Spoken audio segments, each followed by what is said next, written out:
As we pause to commemorate Memorial Day, it's worthy of note that throughout this country there are literally thousands of monuments, squares, street corners, schools, playgrounds named after those who died in the service of our country. But as I've said many times, we build these monuments so that we won't forget, but then through the passage of time, as new people move into old neighborhoods, we do forget.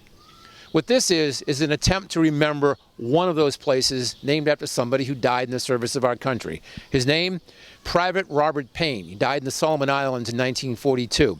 This playground at the corner of St. Mary's Road and Amory Street is named in his honor. So this playground is dedicated in memory of your uncle, Robert Ignatius Paine, who died in World War II in 1942. Now, you told me off camera that the family didn't much talk about your uncle when you were growing up on the street? Yeah, right. Not too much, because it was very sad to bring that up. It was mentioned pretty much when we would visit the cemetery, but it just always seemed to be about his death, and he was killed in the war. That was the reference. And it just wasn't talked about at the dinner table? And yeah, it was just like, I think it was just so painful for my father. He was only 12 years old. So I think when he referenced his Uncle Bobby, as he said, but it just wasn't, there wasn't a lot of, I think he went to school and he kept it just a normal upbringing. So there just wasn't a lot, but it was kind of it was a sad subject.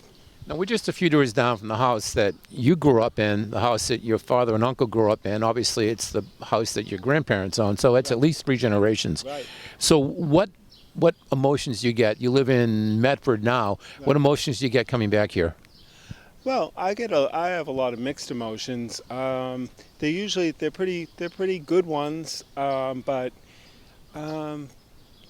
it's strange. Sometimes you mention to people you grew up in the same house as your father did. That's a little different. Most people don't experience that, but I don't know. It's just the history of the house. It was always in the family. We're a part of this neighborhood.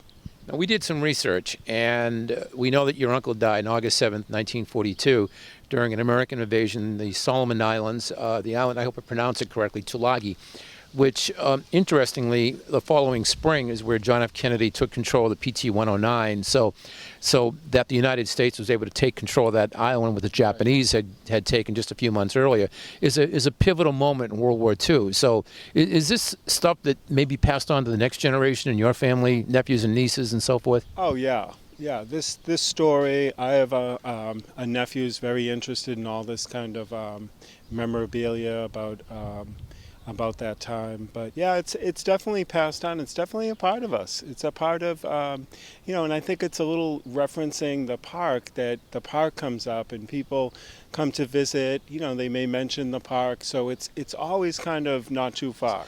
It stands to reason now that most people who live in these houses now don't know who Robert Paine was. Did you just accept that as the inevitable passage of time?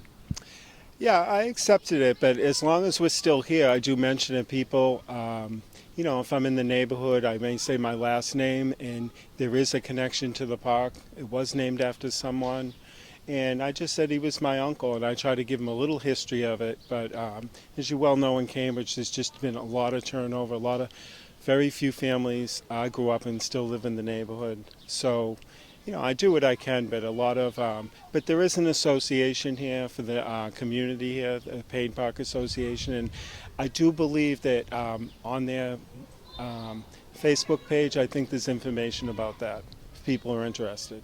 And to bring a measure of good humor to all this on Memorial Day, tell us about the ownership that you had of this place when you were a kid. Well, I think it was all of us if I had to poll my whole family. But it's just something when you're a little kid, you think everyone has a park named after them. So I can remember being a little kid in here, and if you get in a little scuffle with someone, you'd say, "Get out of my park." But it was always a sense of pride. We just felt it was special in this neighborhood to have a park named after you.